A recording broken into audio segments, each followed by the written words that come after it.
Entonces vamos a... Ahí lo ven, ¿verdad? Bueno, vamos a hablar un poco de la evolución histórica. Ya no, doctor, lo vimos al principio, ahorita ya no. No digas eso. A ver, vamos a ver si ahorita... Ahí sí. Entonces vamos a... Ahora sí, vamos a hacer un análisis de la evolución histórica de América Latina y el Caribe desde una visión del bucle recursivo o de la cuestión microhistórica. Así que es a modo de ensayo, a como me gustaría o que pretenderíamos que nos presentaran el tema en su primer ensayo, precisamente, ¿no? Entonces, vamos a empezar con un pequeño video que yo quisiera que vean. Es un poco tendencioso a favorecer una cultura sobre otra porque las compara. Ese no es el objetivo es ver los elementos constituyentes de cada una de las dos culturas mexicanas precolombinas que apremiaron. Bueno, sabemos que no son contemporáneas, coinciden en algún momento histórico, tienen algunos intercambios en esta zona del sur de Veracruz, Chiapas y Tabasco. Ahí hay una cierta coincidencia entre ambas culturas, pero cuando los aztecas están en su máximo esplendor, el esplendor de los mayas ya venía en declive, ya se había casi desaparecido. No mencionamos a los olmecas, pero bueno, es para tener una idea de los elementos fundacionales y formacionales del precolombino mexicano.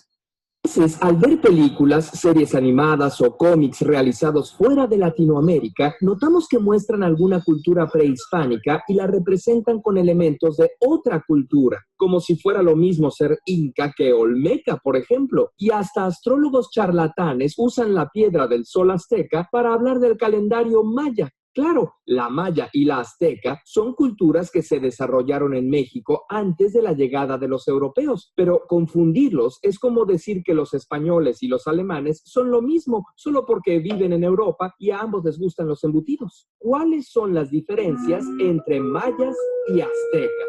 Primero que nada, la ubicación. Mientras que los mayas se establecieron en lo que hoy es el sureste de México, Guatemala, Honduras y El Salvador, el imperio llamado azteca abarcó del Golfo al centro de México, desde luego con una zona de traslape entre ambas culturas. Además, cuando los aztecas llegaron a su mayor expansión por el año 1300, la civilización maya ya había pasado su periodo clásico 400 años antes. Las primeras ciudades mayas se fundaron por el año 750 a.C., al mismo tiempo que se fundaba Roma, y las últimas fueron abandonadas por el año 950 después de Cristo, cuando Europa estaba en plena Edad Media. Los aztecas, llamados más propiamente mexicas, fundaron su imperio en el siglo XIV, cuando los Medici se volvían de las casas más poderosas de Europa, y duró hasta 1521 con la llegada de los españoles. La lengua de los mayas está emparentada con las de Centro y Sudamérica. Entre sus dioses están Chac, el dios de la lluvia, y Cuculcán, la serpiente emplumada. Los mexicas, por su parte, provenían de las tribus del norte de México y sur de Estados Unidos. Al llegar al Valle de México, tomaron y adaptaron varios elementos de las culturas locales. Aunque las grandes ciudades mayas se habían abandonado, la gente y su cultura aún permanecían. El equivalente mexica de Chac era Tlaloc, y de Cuculcán, Quetzalcóatl, y trajeron a su propio dios de la guerra, Huitzilopochtli, como su deidad principal. Por sus orígenes tan diferentes, el lenguaje de los mexicas, el náhuatl y el maya, tienen estructuras tan distintas como el español y el alemán. Los mexicas se asentaron en el lago de Texcoco, el cual se transformó en la poderosa ciudad de Tenochtitlán allá por el año 1325. Desde ahí, el Güey Tlatoani exigía a los pueblos conquistados tributo de pieles, cosechas, artesanías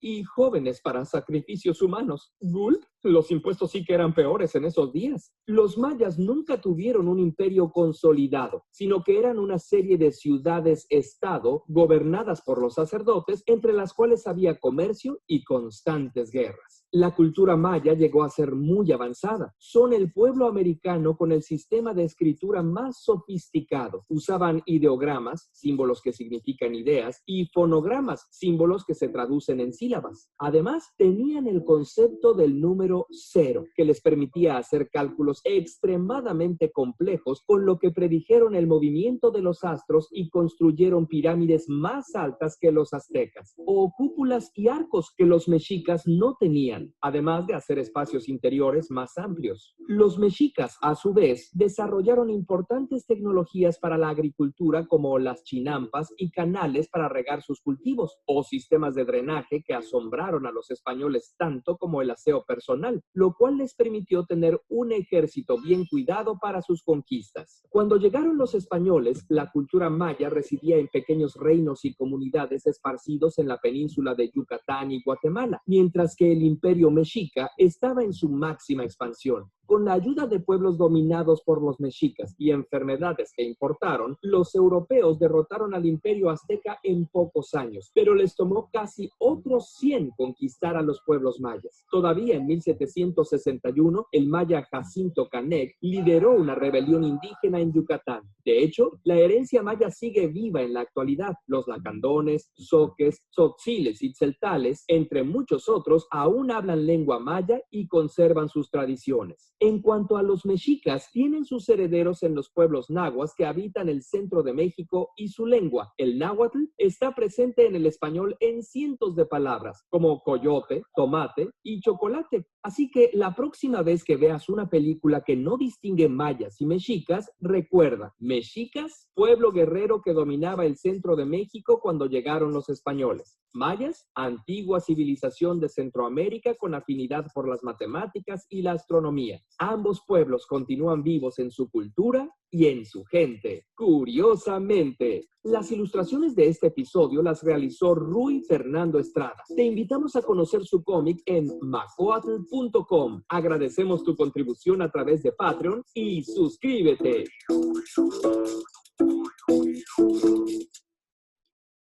Ya dimos los créditos también. Entonces, la idea de mostrar esto es que cuando hablamos de una economía social y solidaria con un fundamento precolombino, no generalicemos, ¿no? Además, nosotros somos totonacas, mezclados con náhuatl, con español, uno que otro portugués y algún chino negro que se nos mezcló ahí por ahí más hacia el sur, ¿no? Pero somos mestizos con esta énfasis totonaca para los veracruzanos. En el altiplano pues están los mexicas, en la zona baja están los tlaxcaltecas, más al sur están los pueblos mayas, y al centro, más al sur, desde Colombia, ¿no? Que le merece el nombre por propio Cristóforo Colombo, Colombia, tiene a los incas y tiene otros pueblos hasta el Perú y Bolivia. Entonces, estos pueblos no son exactamente contemporáneos. Sí hay evidencia de que tuvieron contacto, pero son muy diferenciables. El precolombino es diferenciable. Entonces, tenemos varias fuentes dentro de la fuente precolombina de la economía social y solidaria. Tenemos diferentes fuentes. Eso es el concepto que yo quisiera que quedara muy grabado en esta sesión, que hay diferenciación en la tercera fuente de la economía social y solidaria. Hay una diferenciación importante porque también hay diferencia entre los diferentes pueblos, valga la redundancia, que conformaron el precolombino latinoamericano. Además, es importante reconocer, comprender y entender que el tianguis, el mercado, sí es común entre todos ellos, con sus diferentes nombres, diferentes formas, eso existe, y que simultáneamente en Europa, también en Grecia, en Europa, se vivió.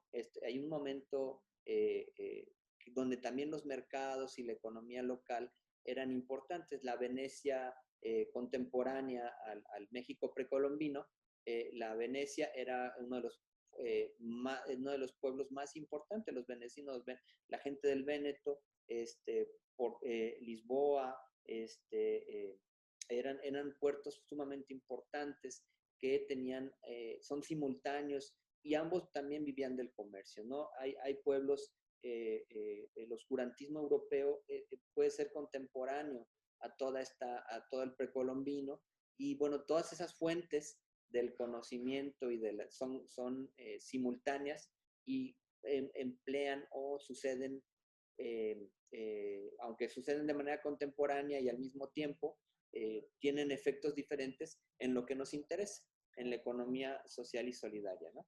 En ese sentido, Al ver películas, hay un proceso de descubrimiento, ¿no? Durante todo este tiempo, y la economía en general, no solo la social y solidaria, la economía en general, tiene que ver mucho con estos procesos de viajes y de descubrimientos, de inicio de la globalidad o de la globalización o de la economía globalizada o mundializada, donde los conquistadores se desplazan para conseguir ciertos cultivos, oro y esclavos. Era una economía mercantil de colonización. El objetivo era navegar lejos de las costas para poder adueñarse de mayor cantidad de bienes y de territorios. Eran la colonia, la conquista, el México antes de la colonia. Exploradores como Colón, financiadores de estas expediciones como los Reyes Católicos, se desplazaban por las islas, por los diferentes territorios en busca de eso, de bienes, de materia, de bienes de intercambio. Se desplazaban por el mercado. Actualmente la globalidad, la economía global, existe por el mercado. Es lo que le financia. Y la internacionalización, la mundialización, la planetarización es por este mismo motivo que se da el proceso de descubrimientos de América Latina, ¿no? Es el comercio. África, Portugal, España, Portugal, Reino Unido, van invadiendo los países menos aventajados, menos armados, como era África, como era América Latina, y van colonizando estos lugares, estas nuevas tierras. Cristóbal Colón busca atravesar los océanos, pero además necesitaban financiamiento. ¿De dónde obtenían los reyes, los virreyes y los líderes de los países europeos principalmente financiamiento para estas conquistas? De los mercados,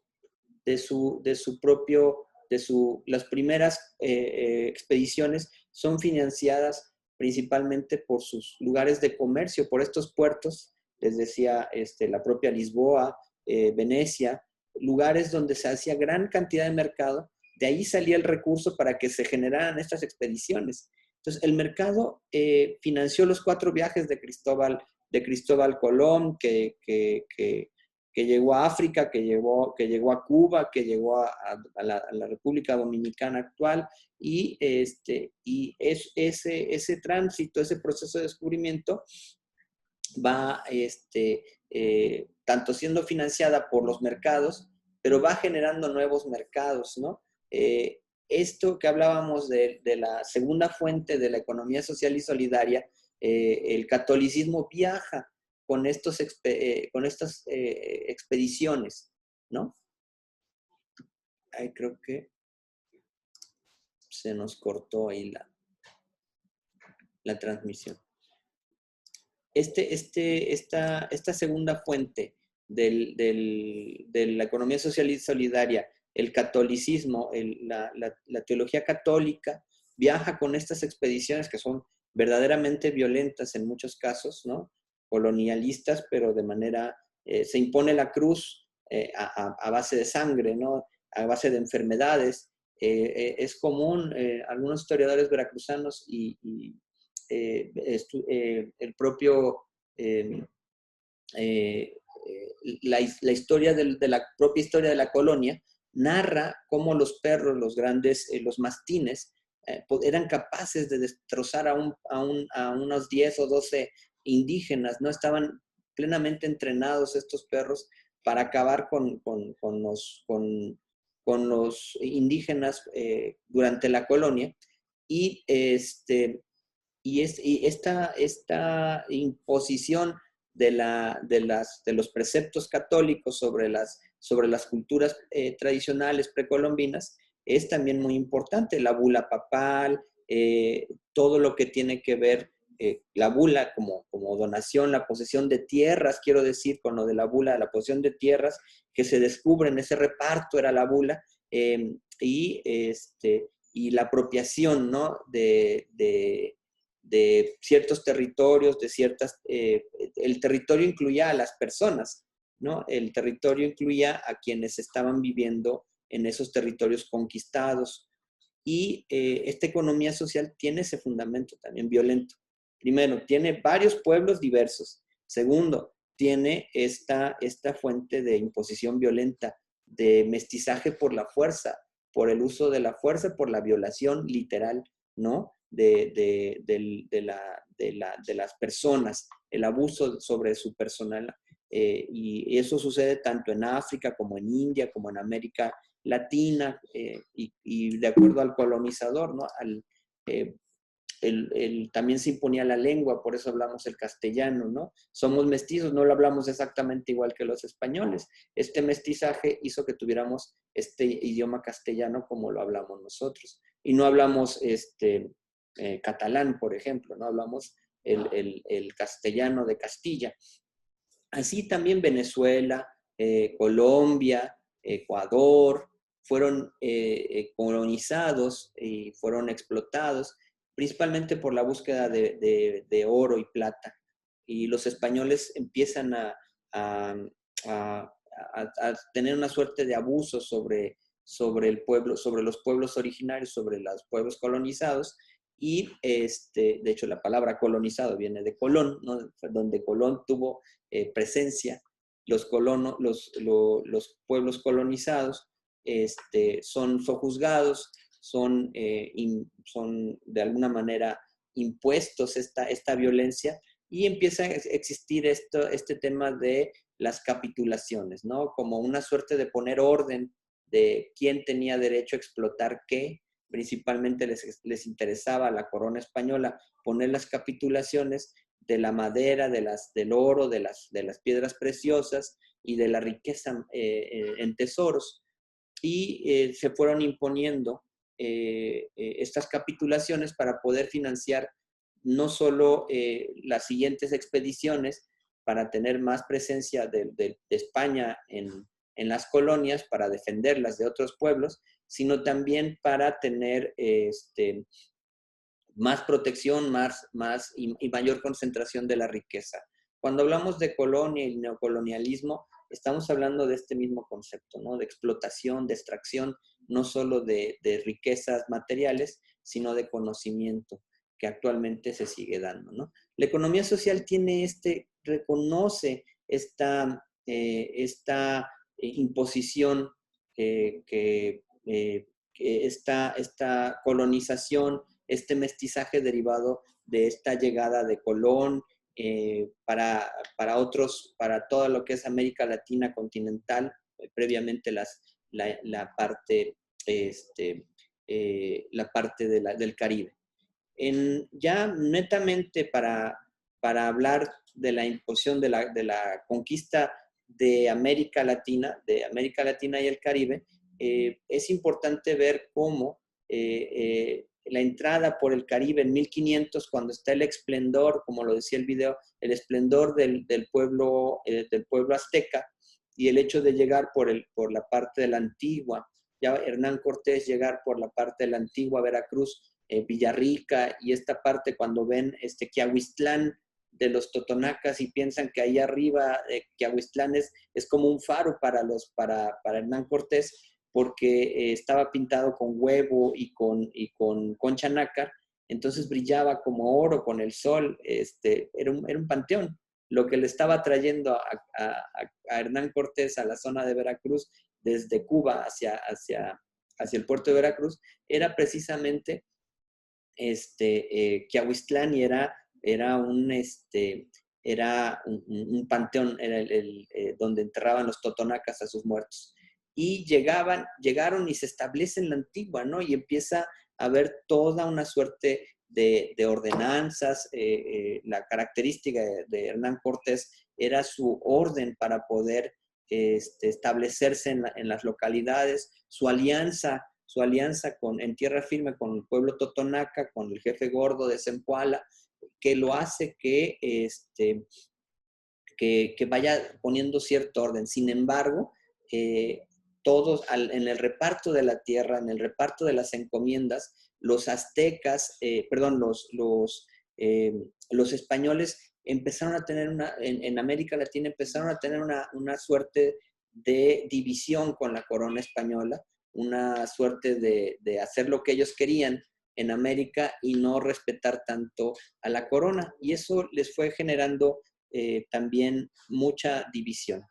Así como llegaron a América Latina por el lado de Veracruz, pues así llegan también a Colombia y empiezan a llegar a Panamá y empiezan a explorar todo el América continental, pasando primero por el Caribe, luego bordeando todo el océano, el Golfo, hasta llegar a más al sur, hacia Panamá y llegar hasta Colombia, Venezuela. Y estas expediciones con la misma finalidad, ¿no? Imponer la corona española, imponer la cultura, el idioma, la tradición, la idiosincrasia, pero sobre todo para extraer las riquezas materiales de estos pueblos. Al imponer su forma y su cultura, se generan este tipo de cultura precolombina de la conquista, precisamente esta cultura de la conquista, y se impone el idioma, se impone la forma de producción, y hay una transformación, y los asentamientos humanos también se empiezan a transformar. Durante la conquista es cuando la violencia, la disminución de la población, también una debacle demográfica. Muchos, al ser acabados por la guerra, por esta invasión, los que no fueron sojuzgados o esclavizados fueron muriendo durante el trabajo forzoso que se les imponía desde la corona, ¿no? Desde la corona española y su representación durante la conquista en América Latina. Recordemos que la fuente de financiamiento de la propia conquista venía de los conquistados, de lo que había en América continental. Pero además, en estos lugares se empezó a hacer mucho intercambio. Hubo la presencia del clero, pero principalmente de los mercaderes. Se imponen los mercados en América Latina porque los que viven en América Latina, en América de la conquista, necesitaban abastecerse de lo que ellos consumían normalmente en Europa, en España, principalmente en España de Castilla, y empezaban a ver suertes de un comercio incipiente, de una economía incipiente, y eso también influyó mucho en la forma en la que se repartieron las tierras, en la forma en la que quienes tuvieron el acceso a la tierra. Era una tierra que estaba muy lejos de donde estaba siendo dominada, de España, ¿no? Entonces, ahorita ya se va a cortar y vamos a hablar un poquito más sobre la colonia, que vamos a ver.